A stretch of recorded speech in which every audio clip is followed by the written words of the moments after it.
Peringatan Hari Buruh Internasional setiap tanggal 1 Mei atau May Day di Indonesia dari tahun ke tahun tak jauh berbeda nuansanya. Selalu diramaikan dengan aksi turun ke jalan sejumlah organisasi buruh untuk menyuarakan tuntutan dan aspirasi mereka. Bukan hanya di Jakarta, peringatan Hari Buruh Internasional juga meluas dan diperingati serentak di sejumlah daerah. Aksi unjuk rasa buruh pada 1 Mei 2017, Polda Metro Jaya telah menerima surat pemberitahuan kegiatan aksi yang diperkirakan akan dihadiri sekitar 30.000 buruh yang akan berunjuk rasa di Jakarta. Ada 3 titik konsentrasi massa buruh, yakni di kantor Dinas Tenaga Kerja DKI, DPRD DKI, dan Istana Negara. Pihak kepolisian menyatakan siap mengamankan aksi unjuk rasa untuk memperingati Hari Buruh Sedunia itu, khususnya di 3 titik kumpul aksi unjuk rasa. Aparat kepolisian juga menghimbau agar aksi buruh berlangsung tertib sesuai aturan yang sudah disepakati bersama hingga tidak mengganggu ketertiban umum. Namun, tampaknya bakal ada yang lain dari aksi buruh kali ini. Salah satu organisasi buruh, yakni Konfederasi Serikat Pekerja Seluruh Indonesia, menjanjikan aksi demo tidak akan diisi dengan orasi politik, melainkan parade budaya berupa kesenian nasional serta marching band di sepanjang rute aksi yang dilalui. Ini akan menjadi yang pertama kalinya di Indonesia. Tidak bisa dipungkiri, di tengah tantangan kompetisi global masuknya tenaga kerja asing, ancaman komputerisasi dan robotisasi menggantikan tenaga kerja manusia, dirasa perlu adanya reposisi dan strategi baru gerakan buruh. Tidak lagi harus garang dan militan. Perundingan bersama dengan fokus pada penciptaan nilai tambah bagi pekerja dan pengusaha menjadi hal utama.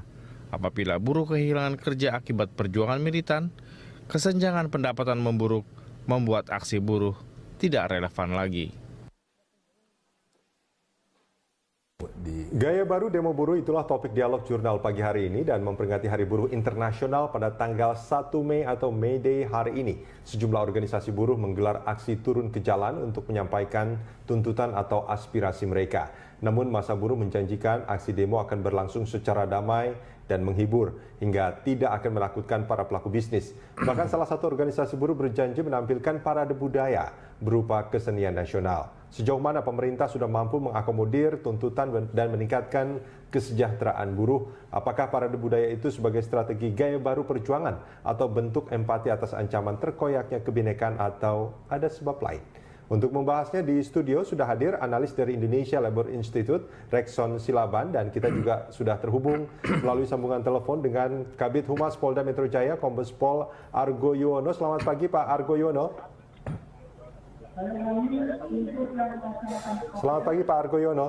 Ya, selamat pagi Mas. Ya, Pak Argo Yuwono, ini di studio juga ada Pak Rekson Silaban. Selamat pagi Pak. Selamat pagi. Ya, ini kalau kita bicara soal demo buruh 1 Mei ini mereka itu memang izinnya tidak akan melakukan demo seperti tahun-tahun sebelumnya atau bagaimana Pak Argo Yuwono? Ya, mungkin bisa saya sampaikan ya, bahwa untuk tanggal 1 Mei ini kan untuk Hari Buruh Internasional dibuat tanggal merah oleh pemerintah. Ya. Jadi dengan harapan bahwa bisa dimanfaatkan oleh para buruh ini ya, untuk melakukan kegiatan yang sebaik-baiknya di situ. Bisa untuk bercengkerama dengan keluarganya, bisa mudik, ketemu sanak saudara, bulan ini mau bulan Ramadan bisa dimanfaatkan kan di situ. Ya. Nah tentunya ini, tetapi untuk kegiatan penyampaian aspirasi oleh para buruh ini memang sudah ada dari serikat-serikat yang memberikan pemberitahuan ke kepolisian. Berapa banyak Pak serikat yang memberikan pemberitahuan? Ada 20 serikat ya. Ada 20 serikat dengan jumlah yang diperkirakan berapa orang Pak? Ya bisa 100 ribuan orang ya di situ. Dari 20 serikat itu yang memberikan pemberitahuan ke kepolisian. Oke. Ya, tentunya ini menjadi bagian dari tugas kepolisian untuk melakukan pengawalan, sehingga nanti penyampaian aspirasi ini bisa diterima oleh penerima pesan. Oke, Ya, titik pusatnya nanti akan di mana saja Pak Argo Yuwono? Ya, memang untuk titik kumpul kan ada di HI kemudian menuju ke Patung Kuda, ada juga di Patung Tani ya, Tugu Tani nanti juga akan di Patung Kuda juga titik kumpulnya, dan nanti akan kita komunikasikan ada beberapa perwakilan ya. Perwakilan ke Seknek ya, ke Istana, nanti untuk menyampaikan aspirasinya. Nanti akan kita fasilitasi baik dengan transportasi kendaraan, kemudian juga kita komunikasikan dengan Teknek. Ya. Nanti sepertinya nanti Bapak Menteri sendiri ya, nanti yang akan menerima daripada pengunjuk rasa ini yang akan memberikan pesan ya. Oke. Gitu, Mas. Ini akan ada rekayasa lalu lintas nanti Pak Argoyono? Ya tentunya demikian ya, tentunya demikian. Nanti situasional juga. Memang ada Jalan Merdeka Barat, Merdeka Utara, yang sekarang kita tutup. Dan tentunya ini nanti akan bisa harus dilakukan rekayasa lalu lintas dan masyarakat yang akan melewati atau menuju ke Monas ini bisa diharapkan untuk mencari jalan alternatif lain. Oke. Sehingga nanti tidak terhambat di dalam. Ini kira-kira sampai jam berapa Pak Argoyono? Ya kalau untuk penyampaian pendapat buka umum ya sesuai undang-undang jam 18 ya. Itu sudah harus itu ya, sudah selesai ya? Betul. Oke, Pak Argoyono, ini kan informasi yang kami peroleh, mereka itu akan melakukan bukan hanya aksi long march seperti yang pernah dilakukan tahun-tahun sebelumnya, tapi lebih ke ada parade budaya. Apakah itu juga disampaikan ke Pak Argoyono dalam ini izinnya? Ya, memang demikian ya. Tadi saya sampaikan di awal bahwa 1 Mei ini adalah hari libur, jadi dimanfaatkan untuk kegiatan yang lebih bermanfaat. Ya, ada di beberapa daerah seperti Tangerang, di Bekasi, dan di setiap wali kota di Jakarta juga melaksanakan kegiatan seperti donor darah, jalan sehat, ya, kemudian senam bersama, dan ada kegiatan lain ya, bakti sosial, yang semuanya bisa dimanfaatkan untuk kegiatan yang bermanfaat untuk masyarakat sekitarnya. Demikian. Oke. Dari polisi sendiri berapa banyak Pak personel yang dikerahkan? Kita menurunkan 16.000 ya, 16.000 yang dibantu oleh selain Polda Metro Jaya dari Mabes Polri, kemudian dari TNI dan dari pemerintah daerah. Semuanya kita menyupport untuk kegiatan ini biar dapat berjalan dengan lancar dan aman. Mas. Baik, Pak Argoyono, terima kasih banyak Pak sudah bergabung bersama kami di Jurnal Pagi. Sama-sama. Pak Rekson Silaban, ini kalau kita menyimak ini sesuatu yang baru menurut saya gitu. Mereka akan melakukan demonstrasi tapi dengan menunjukkan cara-cara yang mungkin lebih soft seperti itu. Apakah ini memang menurut Pak Rekson sesuatu yang dianggap lebih efisien untuk menyampaikan aspirasi? Jadi sebenarnya begini, semuanya berkembang sesuai dengan situasi ya.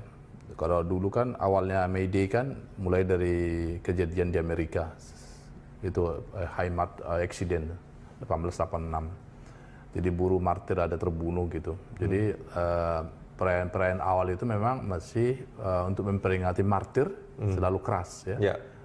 Jadi memperingati kami butuh keadilan, kami butuh jam kerja yang lebih manusiawi gitu ya? Lebih pendek dan segala macam. Tapi kan di Labor Day di Amerika itu sekarang kalau saya pernah ikut bareng demo bersama mereka, kita malah jalan pakai gaya-gaya terus bagi-bagi permen ke semua orang yang di pinggir jalanan. Jadi semua orang bawa permen di jalan aja, semua penduduk itu nonton di jalanan. Jadi bukan sesuatu yang mencekam, tapi jadi happy gitu untuk jadi menghibur. Karena buruh butuh dukungan publik kan. Dulunya memang keras, tapi lama-lama kan mereka butuh dukungan simpati. Itu sebetulnya yang dilakukan sama buruh saat ini untuk mendapat dukungan dari publik. Di negara lain sekarang dengan situasi politik yang keras, misalnya Venezuela sekarang juga di Brazil, memang mereka karena ada masalah besar ketenaga mereka tampilnya juga beringas, agak-agak apa. Jadi kadang-kadang tergantung kepada situasi politik lokal. Kemudian yang kedua adalah juga mereka mempertimbangkan aspek kebosanan. Kan kalau setiap tahun kamu melakukan sebuah event yang sama gitu lah, misalnya artis yang sama, terus tuntutan yang sama, orang kan mulai akhirnya nothing happen. Tapi tuntutan mereka bukannya belum berubah, tuntutan buruh saat ini? Sama aja kan? Masih sama kan? Outsourcing, upah, masih gitu. Jadi mungkin jadi kalau ada orang sekarang memulai sesuatu yang baru, ada pakai festival, yang penting kan ini temanya menyampaikan pikiran, berdialog, terus pesannya sampai gitu loh. Jadi kalau ada satu kelompok lain bikin aksi yang berbeda, saya kira biasa-biasa aja. Itu mungkin jangan-jangan jadi itu yang versi yang paling tepat menyampaikan aspirasi. Nah kalau menurut Anda sendiri apakah sudah tepat dengan parade budaya dan segala macamnya itu untuk menyampaikan aspirasi di sini? Outputnya saya belum tahu, tapi sesuatu yang baru layak untuk kita lihat dan tidak perlu harus dianggap itu sesuatu yang aneh, kan? Karena pesannya adalah buruh ini bukan holiday di mana kita duduk-duduk tidur pergi ke pantai, bukan. Yang penting buruh mengingat prestasi yang telah mereka berikan kepada bangsa dan negara, terus mereka turun ke jalan. Kalau saya sih mereka aneh tidak apa-apa. Yang penting anehnya itu tidak seperti yang merusak jalan, memblokir jalan gitu. Mereka melakukan hal aneh menurut saya tidak apa-apa. Yang penting tidak melakukan hal-hal yang justru jadi vandalis, anarkistis seperti itu. Nah, ini kan sebetulnya pertanyaannya adalah apakah menurut Anda cara-cara baru yang dilakukan oleh para buruh ini akan lebih efisien untuk tujuan mereka tercapai soal penghapusan outsourcing, peningkatan upah buruh, terus perbaikan bukan hanya upah, kesejahteraan dalam hal umum gitu ya. Itu juga harus akan tercapai nantinya. Jadi sebenarnya salah satu hal penting yang harus dicatat oleh gerakan buruh itu, dia tidak boleh dalam aksinya malah memperpanjang musuh. Misalnya awalnya kan itu poin penting sebetulnya. Musuhnya kan awalnya pengusaha karena melanggar undang-undang ketenagakerjaan, atau katakanlah dia mengkritik pemerintah karena pemerintah pengawasan ketenagakerjaan tidak terjadi. Tapi cara kita mengekspresikan jangan mengundang musuh yang baru gitu loh. Karena itu kesalahan. Akhirnya itu pernah terjadi. Banyak sekali. Akhirnya misalnya memblokir jalan tol kan, atau kita merusak pagar, atau merusak fasilitas publik dan segala macam. Jadi akhirnya pesan itu tidak sampai. Pesan yang ditangkap adalah jadi kriminalitas. Bahkan publik juga akhirnya hukum tidak bersimpati terhadap gerakan buruh. Tulisan saya kemarin di media saya katakan buruh itu tidak bisa berkembang, tidak bisa kuat kalau hanya didukung buruh itu sendiri. Tapi butuh dukungan eksternal, termasuk dari publik, bahkan pengusaha harus mendukung. Kalau setiap saat kita ditekan, kita habis energi kita untuk hanya bertengkar ke pengadilan dan segala macam. Jadi kita untuk sampai level tertentu harus ada kepercayaan. Dan itu yang dilakukan. Misi gerakan buruh ini sebenarnya bukan menyusahkan publik secara umum, walaupun dia menuntut kepada dirinya. In the end, itu akan menguntungkan banyak orang. Pak Rekson, kita jeda sebentar, kita akan lanjutkan di segmen berikut. Terima kasih. Pemirsa jangan kemana-mana.